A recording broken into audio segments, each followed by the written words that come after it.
제가 주보에 로마서 말씀을 인용해 놨는데요. 사도 바울의 모든 서신 가운데서 로마서가 가지는 특징은 아주 특별하게 분명합니다. 사도 바울 서신이 13권으로 보통 알려져 있는데요.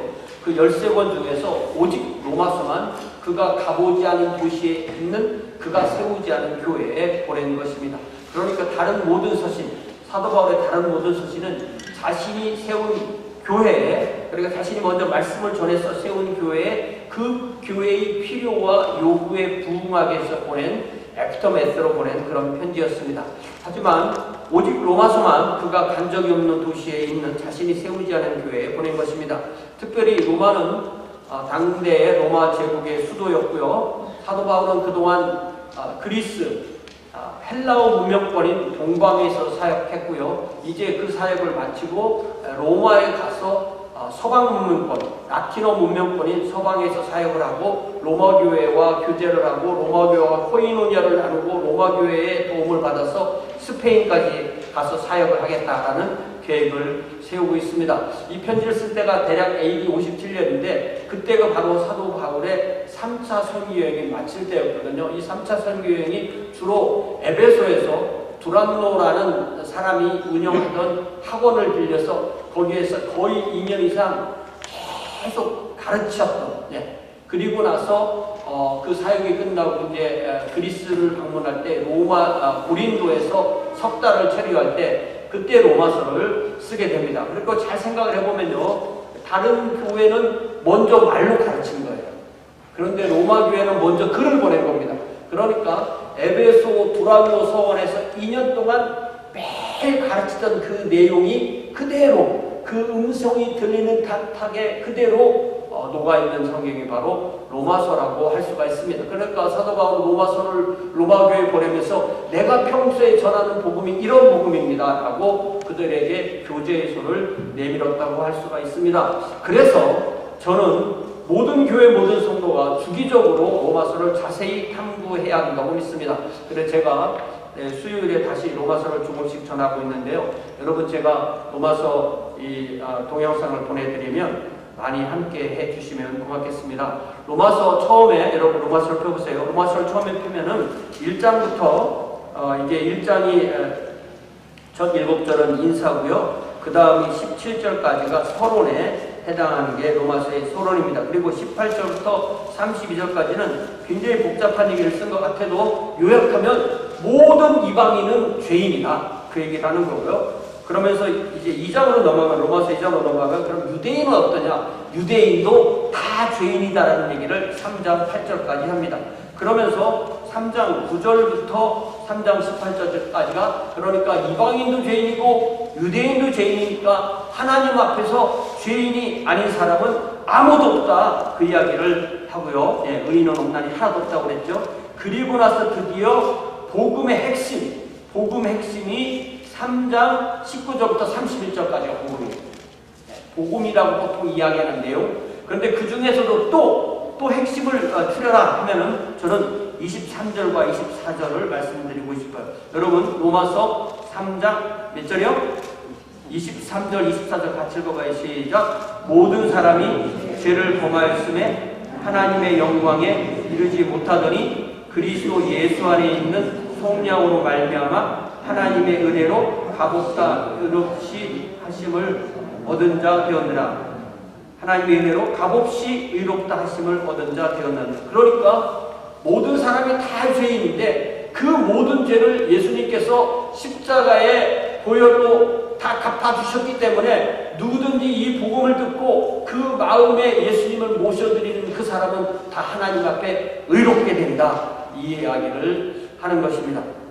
이렇게 누구나 죄인이지만 누구나 예수를 믿으면 하나님 앞에 의롭다 하심을 얻습니다. 하나님 앞에서 죄인이 그를 구속하신 예수 그리스도를 믿음으로 하나님 앞에서 의롭다는 선언을 얻는 것을 뭐라고 말하냐면, 옛날에는 이신칭의, 믿음으로 의롭다 칭함을 받는다 그랬는데, 요즘은 이제 신학자들이 연구를 해보니까 칭의보다 더 확실한 말이 득의, 얻는다. 그러니까 믿음으로 하나님 앞에 의롭다함을 얻는다. 그래서 우리나라 사람은 사자성어를 더하니까 뭐라고 한다고요? 이신 이신득의. 옛날에 이신층이 이렇게 들었죠. 근데 이게 바뀐 지 오래됐습니다. 이신득의. 그러면서 이제 4장부터 자기가 지금까지 한 말을 논증하는 거예요. 예를 들어서 논증하는데 그 첫 번째 예가 바로 누구냐면 아브라함이에요. 그러니까 사도 바울 앞에 천년 가면 다윗이 있고 다윗보다 또 천년 가면 아브라함이 있는데 사도 바울은 이 로마서 4장에서 2000년 전에 아브라함, 1000년 전에 다윗을 가지고 자신의 복음을 이렇게 변증을 하고 예를 드는데요. 그러니까 무슨 말을 하냐면 4장 1절에 그런즉 육신으로 우리 조상인 아브라함, 그러니까 육신으로는 유대인의 조상이고 믿음으로는 모든 믿는 이방인들의 조상인 믿음의 조상인 아브라함이 그 하나님 앞에 의롭다함을 얻을 때 행함으로 얻었느냐. 2절에 보니까 만일 아브라함이 행위로서 그의 공로로서 그가 뭐 하나님 앞에 의롭다 하심을 받을 만한 자격이 있음으로써 행위로 받았다면 자랑할 것이 있겠지만 아브라함이 행위로서 의롭다 하심을 받은 것이 아니다. 이렇게 말씀하십니다. 그래서 저는 오늘 창세기 15장 1절부터 6절까지 아브라함이 어떻게 하나님 앞에서 의롭다 하심을 받았는지 라는 이 말씀을 중심으로 오늘의 설교 제목이 뭐예요? 그래서 아브라함의 이신득의. 그러니까 아브라함이 이신득이 됐대. 이게 중요한 게 아니에요. 아브라함이 이신득의를 한 것처럼 나도 똑같이 이신득의를 가졌어요. 그 말씀을 나누려고 해요. 자, 1절을 봅시다. 이때가 아브라함 나이가 몇 살쯤 됐을까요? 창세기 12장 4절에 보면은 아브라함이 자기 아내 사레 그리고 자기 조카 롯과 그의 가정과 함께 하란을 떠나서 가나안에 들어왔을 때가 75세라고 그랬어요. 75세를 오늘날 나이로 대충 우리의 이 수명하고 비교해 보면 한 35살, 40살이라고 이해를 해도 될 것 같아요. 그래서 아브라함의 삶의 세 가지 특징이 뭐라고 했죠? 하나님의 말씀을 따라 움직인다.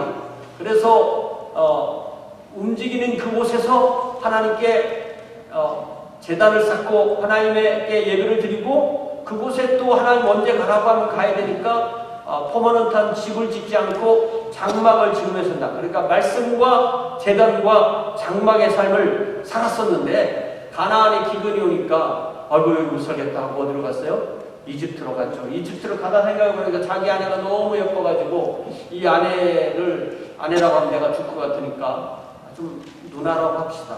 이렇게 해가지고 누나라고 했다가 오히려 아내를 정말 뺏기고 그렇게 될 뻔했죠. 하나님께서 살려주셔서 다시 올라와서 하나님께 다시 하나님의 말씀을 듣고 예배드리고 장막을 치는 그 삶을 회복한 다음에 롯과 행복하면서도 또 평화로운 그런 분리를 이렇게 서로 떨어져 사는 것을 이루게 되는 것입니다. 그런데 이 롯은요, 롯 이야기가 이 아브라함 얘기가 이렇게 촘촘히 박혀 있는데 롯은 이렇게 헤브론에서 이렇게 보니까 요단이 너무 좋아 보이는 거예요. 쳐다보니까 거기에 가서 이 도시 저 도시 전전하다가 최종적으로 어디 들어가서 살았다고 했어요? 소돔에 딱 들어가서 살게 됐던 것입니다. 소돔이 아주 악한 곳이라고 했잖아요. 근데 이때 마침 이 유프라테스 티그리스강 그 하류 지역 메소포타미아 지역의 엘라왕 그돌라오멜과 그의 동맹군이 사해 지역을 공격해서 소돔을 포함한 5도시 국가를 쳐부수고 사람과 재물을 전리품으로 싹 뺏어가는 그 엄청난 국제 정서의 소용돌이 속에 롯과 그 가정도 고스란히 포함되게 됐던 거예요.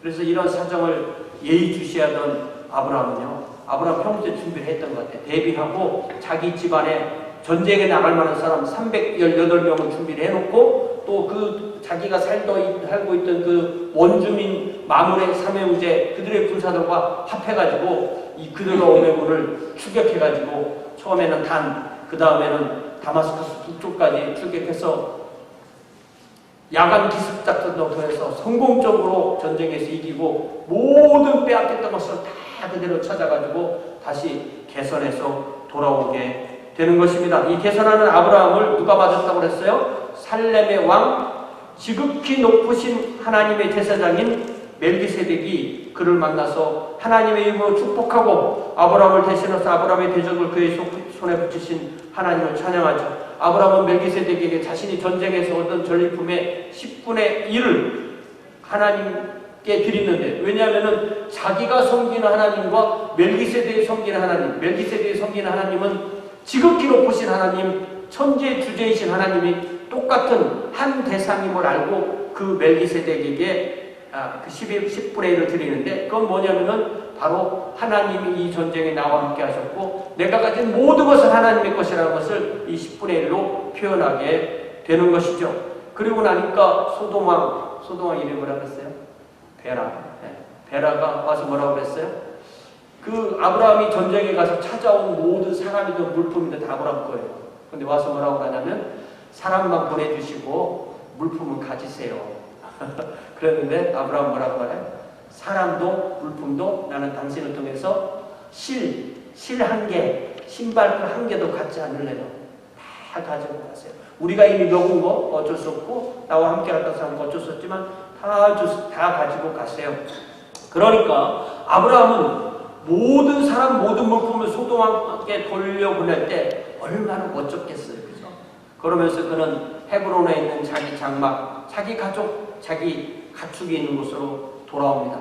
이때 나이가 몇 살인지 몰라요. 그래서 75세 때 가나안에 들어갔으니까 한 80세쯤 되었다, 이렇게 추정해 볼 수가 있어요.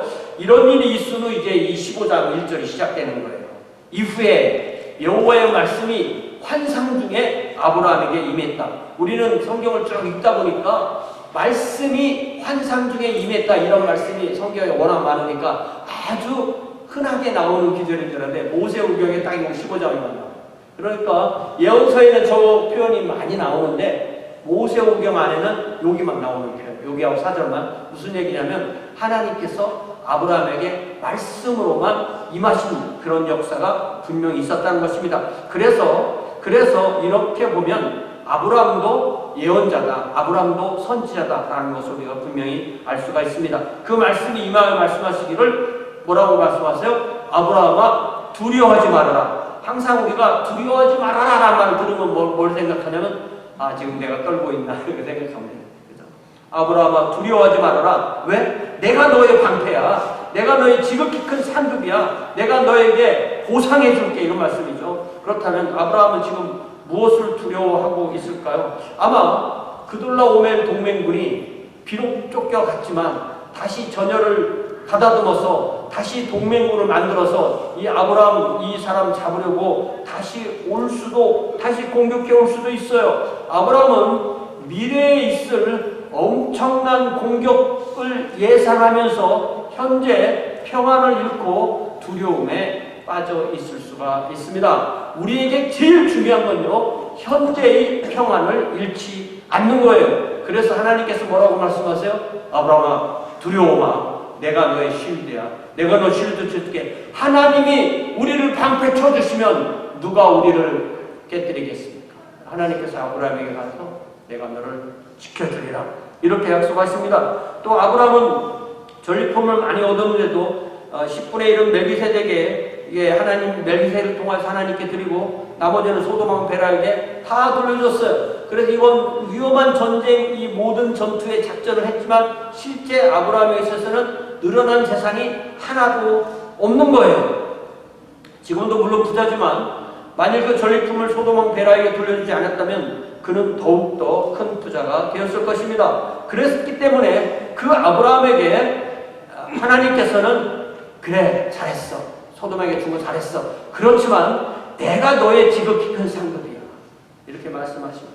여러분, 하나님이 함께 하시면 부족해 보여도 사실은 모든 것을 다 가지고 있는 것입니다.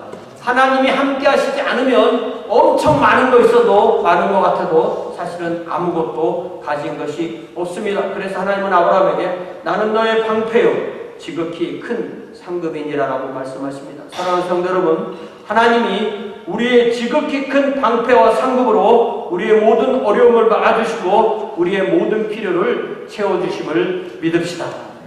자, 2절에 보니까 아브라함은 이제 하나님께서 하시는 말씀을 다 듣고 그런데 뭐 방패, 상급, 좋은 말이야 나쁜 말이야?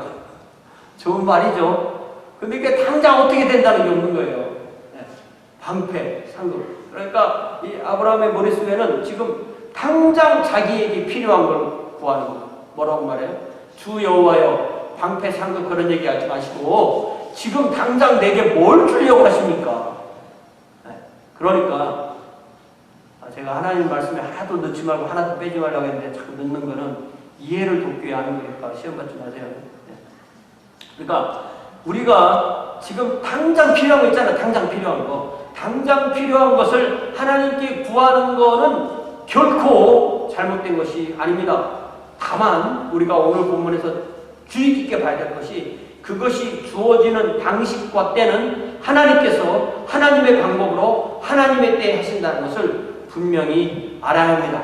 그러면 뭐 하나님 주신다니까 기도하지 말지고 기도를 안 하면 무슨 문제가 생기냐면 기도를 안 하고 기도 제목을 적어놓지 않으면 하나님이 주셨는데도 하나님이 주신 걸 몰라요. 그래서 기도해야 되고 기도한 내용을 기억해야 됩니다. 그래서 우리는 반드시 기도해야 되는데요. 기도만 하고 끝나는 것이 아니라 기도하고 그 다음 뭐예요? 기대하고 그 다음 뭐예요? 기다려야 돼요. 3기 뭐라고? 기도하고 기대하고 기다려라. 그러면 우리를 사랑하시는 하나님 아버지께서 우리의 필요에 맞추어 가장 정확한 때에 가장 정확한 방법으로 친히 채워주십니다. 그래서 우리가 기도할 때 아주 우리가 많이 실수하기 좋은 게 뭐냐면 그 때와 방법을 내가 정하는 거예요. 하나님께 기도할 때. 요때까지 이렇게 해주세요. 하나님 예스 했어요? 안 했어요? 하나님 그 얘기 안 하실 거거든. 근데 우리는 때와 방법을 내가 요구하고 그걸 가지고 기도하고 그것이 안 이루어지면 하나님이 거짓말했다는 거예요. 저는 젊을 때 그런 거 많이 봤어요. 막 엄청 막 꼭지 갖다 주고 편지도 갖다 주고 막 신경질을 내는 거야. 나는 이렇게 했는데 너는 왜 안 하느냐 거야. 그건 네 마음이지. 우리가 하나님께도 그렇게 할 수가 있습니다. 우리가 여기를 잘 보면요. 우리가 이렇게 때와 방법을 지정해서 하나님께 요구하면은 우리의 기도에 우리가 걸려드는 거예요. 우리가 일방적으로 기도하고 약속이 이루어졌다고 착각하고 이루어지지 않을 때 하나님이 약속을 깨뜨렸다고 실망하게 되는 것입니다. 그러므로 우리는 기도할 때 항상 열린 기도를 드려야 돼요. 열린 기도. 우리 주님께서 하실 열린 기도가 뭐예요? 주님 이렇게 해 주옵소서. 그렇지만 나의 뜻대로 마옵시고 아버지의 뜻대로 아버지의 뜻이 이루어지길 원하나이다. 이렇게 기도하는 거예요. 자, 그러면 지금 아브라함이 당면한 아브라함이 가진 당면한 문제는 바로 그의 후사 즉 상속자 문제였습니다. 그는 아내 사레와의 사이에서 자녀를 얻지 못하자 하나님께 뭐라고 말씀드리냐면 나는 자식이 없사오니 나의 상속자는 이 다메섹 엘리에셀입니다. 하나님은 이미 12장 7절, 13장 15절에서 이 땅을 너의 자손에게 주리라며 분명하게 아브라함에게 2번 이상 약속하셨습니다. 그런데 우리가 조금만 생각해보면 하나님이 이 땅을 내 자손에게 주리라고는 하셨는데 뭐가 빠졌어요? 언제 준다는 얘기를 하신 거예요. 그죠? 그러니까 이게 뭐냐면 아브라함이 생각할 시간하고 하나님이 생각하시는 시간이 이게 맞지 않는 거예요. 잘 보면. 그러니까 우리의 거의 모든 기도의 문제는 때의 문제예요. 우리는 뭐예요? 주여 인내를 주시옵소서. 지금 당장 주시옵소서.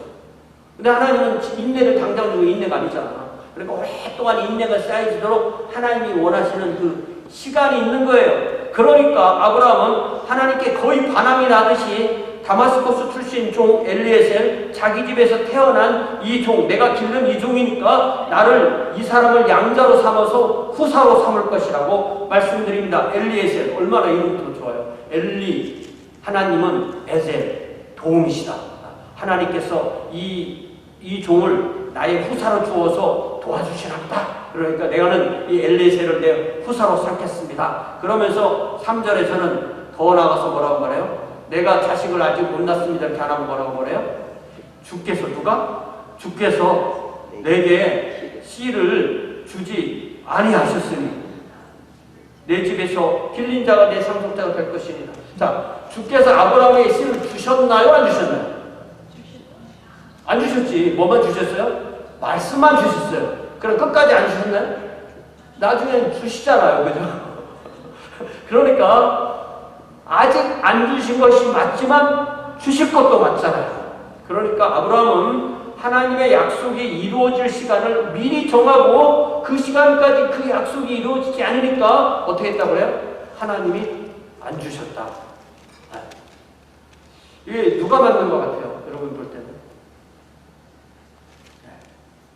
이게 우리 거의 모두에게 그대로 적용되는 문제입니다. 아브라함은 하나님의 약속이 이루어질 시간을 정하고 그 시간까지 그 약속이 이루어지지 않았으니까 하나님이 안 주셨다고 단정합니다.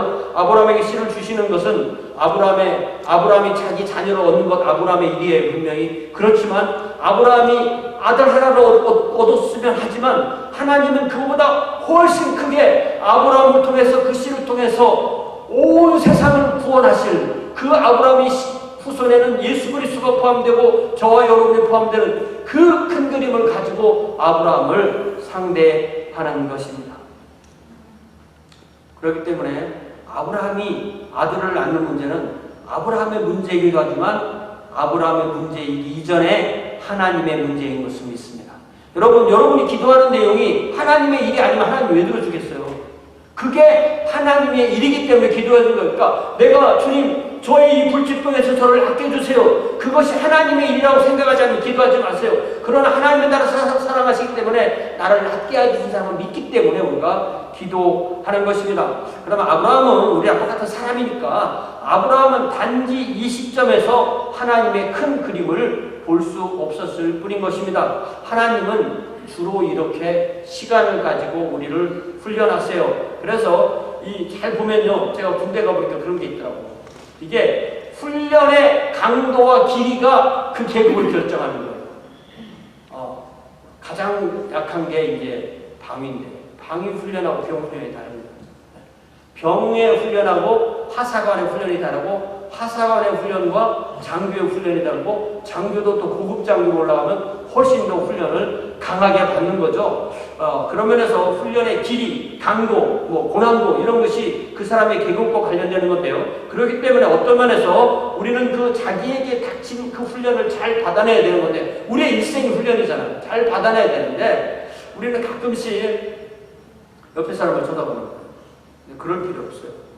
내가 받는 훈련과 남이 받는 훈련 비교할 필요가 없어요. 남이 아무리 힘들어도요. 내게 더 힘든 거예요. 욥이 아무리 힘들어도 내 고난이 더 힘든 거예요. 내 거니까. 그러니까 자기 고난을 잘 이겨내고 잘 통과하는 것이 중요하게 됩니다. 그러니까 이제 4절에 하나님이 뭐라고 말씀하세요? 그 사람이 네 상속자가 아니다. 누가 네 상속자다? 네 몸에서 날 자가 네 상속자다. 물론 이 다메섹 엘리에셀을 양자로 삼아서 상속자로 해도 문제가 없어요. 당대에도 그러는 법이 이미 다 있었고 이미 일반적인 관습이 되었습니다. 그런데 하나님은 분명히 이 경우에 양자를 통해서가 아니라 아브라함의 몸에서 날 자가 아브라함의 상속자라고 분명히 말씀하셨어요. 그런데 이때도 뭐라고 말씀하세요? 언제 태어난다는 얘기는 안 하세요. 그러면서 이번에 강조한 말씀 뭐예요? 아브라함의 몸. 근데 여러분 잘 생각해 보세요. 아브라함의 몸은 아브라함이 자기 아내인 사레가 아닌 다른 여자를 통해서 상속자를 얻는 것도 아브라함의 몸일까? 그게 아니라. 왜? 결혼한 두 분은 한 몸인 거예요. 그러니까 아브라함의 몸 하면 누구 말하는 거예요? 아브라함과 사레를 한꺼번에 말씀하시는 거예요. 결혼한 부부는 한 몸이기 때문에 남편의 몸은 아내의 몸이고 아내의 몸은 남편의 몸이에요. 그 소유권이 상대 배우자에게 있습니다. 그래서 한 몸입니다. 근데 그걸 나중에 사레가 자기가 아기를 못 낳으니까 자기 몸종 하가를 아브라함에 보내줘서 하가를 통해서 거기서 아들을 얻으면 그 아들을 내 아들로 할게요. 근데 그게 사라에게서 태어난 것이 아니기 때문에 아브라함에 태어난 게 아니라는 거예요. 근데 이때 하나님께서 아브라함 네 몸에서 태어난 네 후사야, 네 몸이라는 의미는 사라도 포함되는가 이렇게까지 얘기는 안 해주셨어요. 왜? 다 아니까. 그 몸의 개념을 다 아니까 그렇게 말씀해 주시지 않으셨습니다. 자, 이제 5절을 보세요. 이 하나님의 말씀이 임했던 곳은 장막 아니에요. 텐트 안에. 텐트 안에서 얘기를 하다가 갑자기 아브라함을 데리고 장막 밖으로 데리고 나가십니다. 밖은 이미 어두워서 칠흑 같은 밤이 되었어요. 하나님은 아브라함을 데리시고 동서남북 그냥 하늘을 딱 보면 하늘이 다 보이는 탁 터진 그런 언덕에 딱 세우시는 거예요. 한밤중에. 그러니까 얼마나 하늘에 별이 쏟아질 듯 많겠어요. 사람이요, 제가 옛날에 들은 말인데 사람이 구별해서 하늘에 있는 별을 세면 한 6,000개까지 셀 수 있다고 해요. 그러면서 하나님께서 아브라함이 뭐라고 했어요? 별을 한번 세봐. 몇 개쯤 셌을까요? 하나, 둘, 셋, 열둘, 열셋, 백하나, 백둘. 못 세요. 그 별 세란다고 아브라함이 밤새도록 별 세고 있었겠어요? 네. 그러면서 하시는 말씀이 뭐라고 말씀하세요? 못 세지? 네 자손도 그렇게 될 거야. 그러니까 이게 뭐냐면요. 아브라함과 하나님 이야기를 잘 보면요. 아브라함의 그 마음통을 우리 어머니는 구레라고 하는데, 구레. 그런 말 들어보셨어요? 너는 구레가 이렇게 작냐. 구레라고 하는데 그게 표준말이 아닌 건 찾을 것도 없더라고요. 그래서 제가 그냥 말 만들었어요. 뭐라고? 마음통, 심보. 네. 아브라함의 마음통하고, 아브라함의 마음통 크기하고 하나님의 마음통 크기가 서로 비교가 될까요? 안 될까요? 비교가 안 되는 거예요. 왜? 아브라함은 아무리 믿음의 조상이어도 아브라함은 유한한 세상을 사는 피조물인 인간이에요. 그럼 지금 아브라함이 머릿속에 생각하는 건 오직 뭐예요? 아들 하나 주세요. 아들 하나 주세요. 이것만 기대하고 있는 거예요. 근데 하나님은 어떤 분이세요? 하나님은 영원히 사시는 분, 세상과 인간과 아브라함을 창조하시고 아브라함의 후손도 창조하시는 분이세요. 그 하나님이 아브라함 너희 자손이 하늘의 별 같을 거야, 땅의 먼지 같을 거야, 해변의 모래 같을 거야 라면서 그의 자손을 약속하십니다. 그러니까 잘 생각해 보세요. 하나님이 그 하나님의 계획을 가지고 하늘에서 아무리 낮게 내려와서 우리가 함께 이야기하실 때, 우리에게 하나님의 뜻을 알려주실 때 하나님의 뜻 자체도 작아졌을까요? 하나님이 우리에게 오실 때 작아졌다 안 작아졌다 답이 둘 중에 하나예요. 잘 생각해봐요. 뭐라고? 하나님이 가까이 오셨어. 그러면 하나님의 뜻도 작아지나 아니면 그대로요? 그렇죠. 그 말이야, 정말. 이걸 우리가 이해해야 돼요. 하나님이 아무리 우리에게 가까이 오셔서 하나님의 이야기를 해주셔도, 우리에게 가장 가까이 오셔서 하나님의 이야기를 해주신 하나님을 우리는 성령 하나님이라고. 그 성령 하나님이 우리에게 해주시는 그 이야기가 바로 하나님의 왕국 이야기예요. 하나님의 모든 영원서부터 영원까지 그 엄청난 계획을 우리에게 말씀해 주시지만 우리는 뭐예요? 우리는 제한된 세상에서 제한된 생명을 가지고 있는 유한한 생명인 거예요.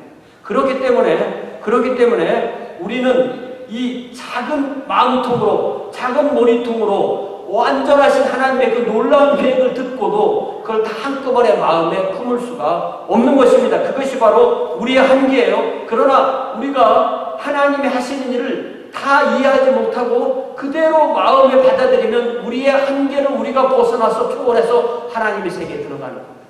그걸 우리는 뭐라고 표현하냐면 믿음이라고 해요. 그게 바로 믿음인 거예요. 그러니까 하나님께서 우리에게 뭔가를 얘기해 주실 때, 성경을 통해서 뭔가를 얘기해 주실 때 다 이해가 안 되는 거예요. 그러니까 여러분에게 나는 성경을 1000번 읽어서 다 이해했으니까 성경 읽지 말고 나한테 와서 배워, 이런 사람들은 100% 사기꾼입니다. 그런 사람들에게 속지 마세요. 우리 인간이 하나님을 다 품을 수가 없는 거예요. 다 이해할 수가 없는 거예요. 그러나 하나님이 우리에게 알려주신, 우리가 담을 수 있는 만큼은 알 수가 있는 거죠. 그런데 하나님이 내가 네 자손을 하늘의 묵별같이 많게 해주리라고 말하면 그 말의 뜻을 이해를 했을까 못했을까? 아브라함. 그 무슨 말인지는 알죠. 그런데 여기서 빠진 게 뭐예요? 어떻게가 빠진 거예요. 어떻게 해주겠다는 것은 모르는 거예요. 그런데 6절을 보면요. 뭘 해주겠다는 건지 알았어요. 어떻게는 몰라. 그러면 그것을 내 것으로 만드는 것, 그게 바로 뭐예요? 그걸 믿음이라고 해요. 부모가 자녀한테 자녀가 뭐 달라고 하면 그래 줄게. 그러면 자녀는 어떻게 해요? 믿죠. 자기는 잘 몰라. 어떻게 엄마가 그 돈이 있는지 없는지 모르는데 엄마가 그래 줄게. 그러면 줄 거라고 생각하고 믿는 거잖아요. 그죠? 그러니까 무엇을은 알지만 어떻게는 모를 때 그것을 내 것으로 만드는 것을 성경은 믿음이라고 합니다. 아브라함은 여호와 하나님을 그렇게 믿었어요. 그러니까 하나님을 믿는다는 것은 뭐냐면 그분이 하시는 말씀을 믿는 거예요. 나는 하나님은 믿지만 하나님의 말씀은 안 믿어. 그럼 없는 거예요. 하나님을 믿는다는 것과 하나님의 말씀을 믿는다는 것, 하나님의 약속을 믿는다는 것 결코 분리될 수가 없는 것입니다. 그러니까 아브라함은 언제 할 건데요? 어디서 할 건데요? 누가 할 건데요? 무엇을 할 건데요? 어떻게 할 건데요? 왜 할 건데요? 이걸 뭐라고 하면 육하원칙이라고 하죠. 우리가 학교 때 이렇게 육하원칙으로 하나님이 하시는 모든 것을 정확하게 다 깨달았기 때문에 만약에 육하원칙으로 하나님이 우리 안에 딱 들어오면요, 하나님은 우리 사이즈인 거예요. 그래서 성경은 우리 사이즈로 하나님이 오시긴 하지만 우리 사이즈에서 하나님을 다 담을 수가 없는 겁니다. 그래서 아브라함은 누가 하나님이 무엇을 내가 그렇게 해줄게 그 두 가지만 믿고 하나님이 하신다니까 여호와 하나님을 믿은 것입니다. 여호와께서 아브라함의 자녀를 하늘의 별처럼 많게 만들어 주시겠다는 그 약속의 말씀을 듣고 그 말씀을 듣고 그분을 믿은 거예요. 그분을 믿는다는 것은 그분이 그렇게 하실 거라는 것을 마음속에 받아들이는 거예요.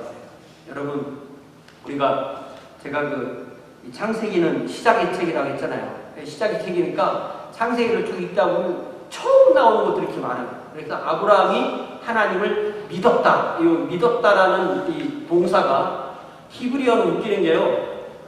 3인칭 남성 과거 단수, 이게 원형이에요. 우리는 1인칭 현재 단수잖아요, 원형이.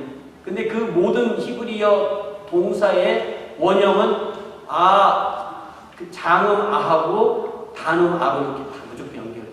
그래서 요 믿었다라는 히브리어는 아만이에요. 아만. 장단이니까. 아만이 넣어서 들어본 말 같잖아요.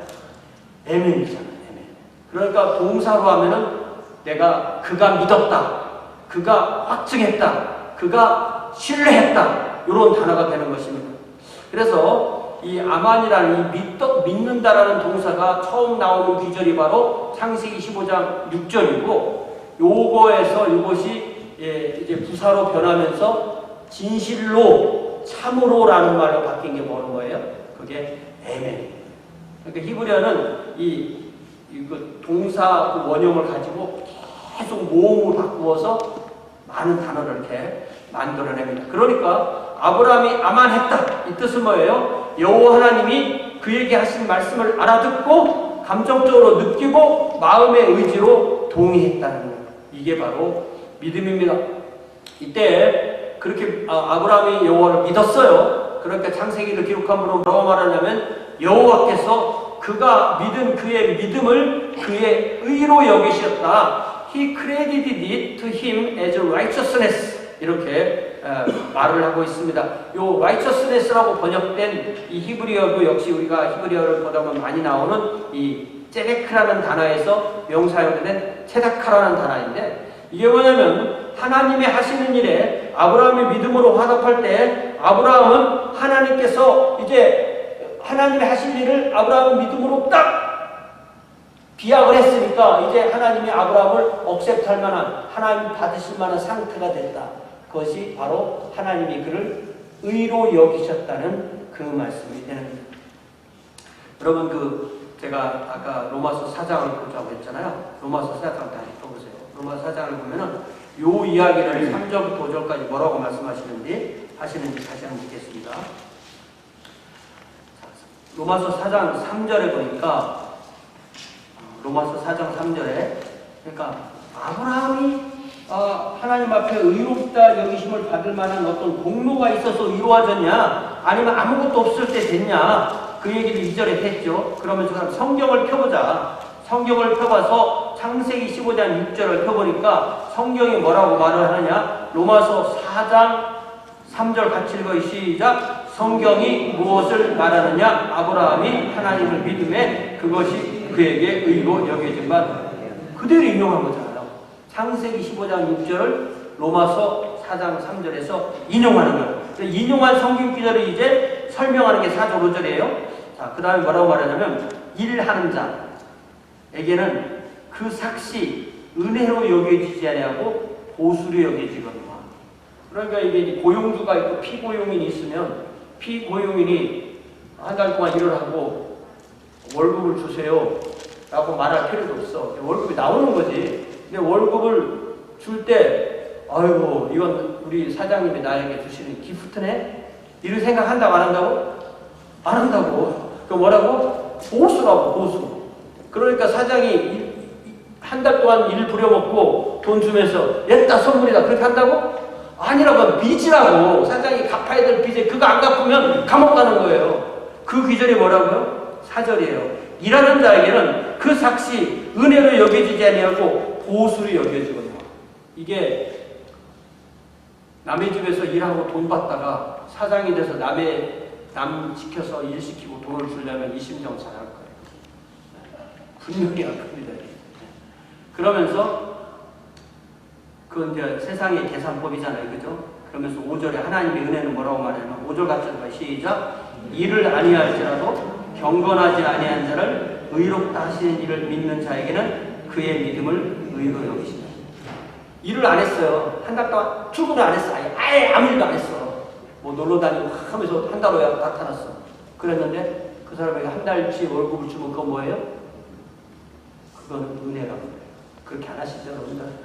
그리고 못하시지? 절대 안 하시죠. 그런데 누가 하신다고? 하나님은 그렇게 하신다.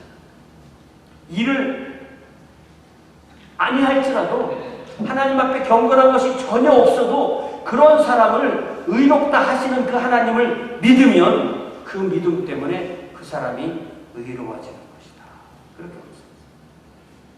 그러니까 우리가 하나님 앞에서 의롭다 여기심을 받는 것은 오직 예수를 내 마음에 그리스도와 주로 믿고 입으로 고백하고 따르는 것을 통해서만 이루어진다는 말씀입니다. 우리가 이러한 믿음을 갖는 것은 결코 우리의 공로나 우리의 행위가 아니라 하나님께서 은혜를 주신 믿음에 의해서 우리가 그런 믿음을 갖게 되는 것입니다. 그런 믿음을 가진 사람은 주님을 따르는 행위의 열매를 맺게 되는 것입니다.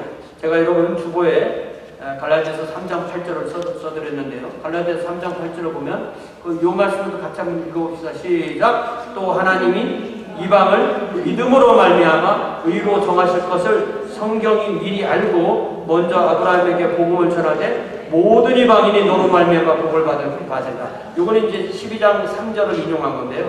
12장 3절에 아브라함 속에 누가 들어있다고요? 아브라함 속에 모든 이방인이 함께 들어있어서 아브라함이 15장 6절에서 믿음으로 의가 됐듯이 모든 이방인도 아브라함처럼 하나님을 믿으면 의로워져 라고 말씀하시는 거예요. 그러니까 아브라함이 하나님과 하나님의 말씀을 듣고 믿음으로 하나님 앞에 의를 얻었듯이 우리도 예수의 복음을 듣고 복음 말씀을 듣고 믿음으로 예수님을 구주와 주로 믿고 믿었으니까 믿은 대로 입으로 시인하고 시인했으니까 우리 주님을 주님으로 따르며 살 때 우리의 믿음으로 인하여 하나님 앞에서 의로워진다는 것입니다. 하나님이 죄인 우리에게 요구하시는 의는 예수께서 십자가에서 죽으시고 우리의 죄를 위하여 음부에 가시고 그리고 그곳에서 부활하셔서 복음을 완성하셨기 때문에 하나님이 요구하시는 의는 예수께서 온전히 이루어주셨고 우리는 우리에게 우리를 위하여 그 죄의 값을 치르신 그 예수님을 마음에 구주와 주님을 모셔드리면 예수님의 의가 나의 의로 전가되어서 하나님이 우리를 받으실 만한 우리가 의인이니까 하나님 받으시는 거예요. 우리는 여기 있으면 죄인이잖아요. 그러나 우리에게 예수님의 의가 올라오면 우리가 믿음으로 쭉 비약해서 하나님께서 받으실 만한 그런 존재가 되는 것입니다. 그러니까 아브라함이 받은 이 이신득이는 우리가 예수님을 믿고 받아들이는 이신득이와 그 유형이 똑같습니다. 그렇기 때문에 아브라함이 누구라고요? 모든 이방인의 믿음의 조상이다. 아브라함처럼 우리도 믿으면 된다. 그런데 이 아브라함이 요 창세기 15장 6절에서 믿고 그 뒤로 완전히 성인처럼 살았나요? 못 살았어요. 우리도 예수님 믿고 나서 나는 예수 믿고 난 뒤에 한 번도 죄를 안 졌어. 그건 다 거짓말이에요. 그런 건 거짓말입니다. 예수 믿고 당장 죽으면 몰라. 그런 게 아니잖아요. 아브라함이 하나님 앞에서 이렇게 의를 얻은 후에도 많은 실수와 부족함을 드러냈듯이 우리도 예수를 믿은 후 많은 실수와 죄 가운데 삽니다. 그러나 주님께서 예수 안에서 예수의 피를 치러서 우리를 사신 그 계약 때문에 우리를 붙드시기 때문에 지금 저와 여러분이 이 자리에 앉아서 하나님의 은혜를 체험하면서 예배를 드리고 있는 줄 믿습니다. 이제 우리 집사님 반주에 맞춰서 기도할 때 하나님의 은혜 가운데 우리가 받은 의 가운데서 이 한 주 동안도 하나님의 훈련 가운데 믿음으로 하나님과 동행하시는 저와 여러분이 될 수 있게 해달라고 함께 기도하겠습니다.